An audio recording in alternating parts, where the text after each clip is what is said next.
Hello बच्चों, स्वागत है आपका मेरे यूट्यूब चैनल पे। आज हम डायरेक्टरेट ऑफ एजुकेशन की क्लास 8 की सब्जेक्ट सोशल साइंस की वर्कशीट नंबर 2 डिस्कस करेंगे। सब्जेक्ट है बच्चों इस वर्कशीट का 16 जुलाई 2021। वर्कशीट को स्टार्ट करने से पहले आप सब बच्चों से मेरी रिक्वेस्ट है कि आप सब बच्चे प्लीज़ मेरे चैनल ऋषभ कंप्यूटर क्लासेस को सब्सक्राइब कर दें, जिन बच्चों ने अभी तक चैनल को सब्सक्राइब नहीं किया हो बच्चों। तो देखते हैं आज की आपकी वर्कशीट। टॉपिक हमारा इस वर्कशीट का फॉर्मेशन ऑफ स्टेट गवर्नमेंट, कि यह स्टेट गवर्नमेंट के फॉर्मेशन के बारे में आज हम पढ़ेंगे इस वर्कशीट में। तो as you have read in the previous classes that in every state of India there is a legislative assembly. तो जैसे कि आपने पिछली क्लास में पढ़ा हुआ कि हमें पता है कि हमारे इंडिया के हर एक स्टेट में क्या होता है, एक लेजिस्लेटिव असेंबली होती है, जिसको हम विधानसभा बोलते हैं हिंदी में। Each state is divided into many constituency, और हर एक स्टेट जो होता है अलग अलग कॉन्स्टिट्यूंसी में डिवाइड होता है। For each constituency, a representative is elected by the eligible people who became member of legislative assembly और MLA। तो हर एक कॉन्स्टिट्यूंसी से एक योग्य व्यक्ति को चुना जाता है, जिसको हम MLA कहते हैं। इन election people contest on behalf of various political party and hence MLA are of different political party।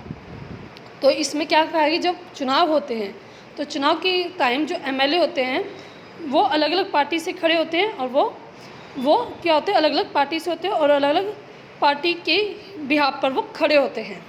The party whose MLA get elected more than half of the constituency is considered as the party with majority in that state.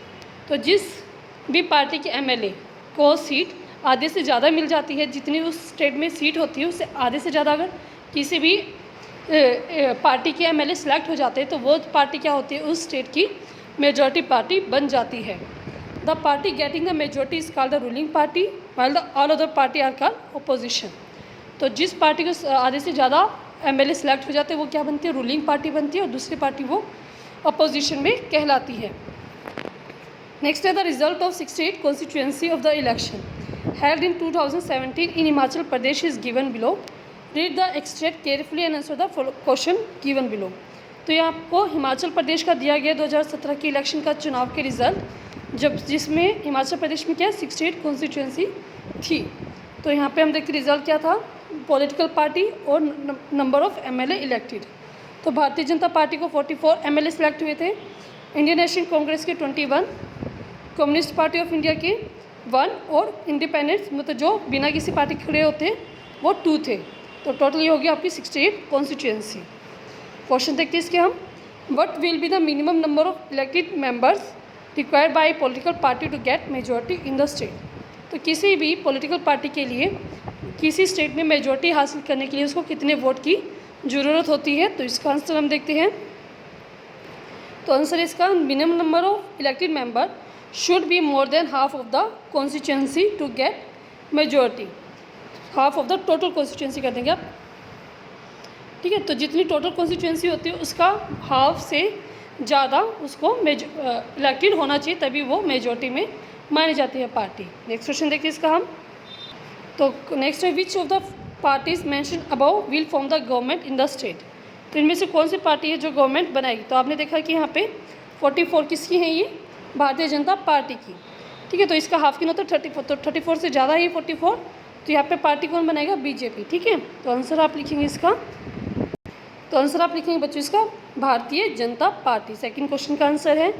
Next question answer इसका question है next which party या parties mention above will be called the opposition. तो कौन सी party opposition में बैठेगी बच्चों, इसमें हमारे पास 21 MLA सेलेक्ट हुए इसके, तो ये है इंडियन नेशनल कांग्रेस। तो थर्ड का आंसर आप लिखेंगे इंडियन नेशनल कांग्रेस INC।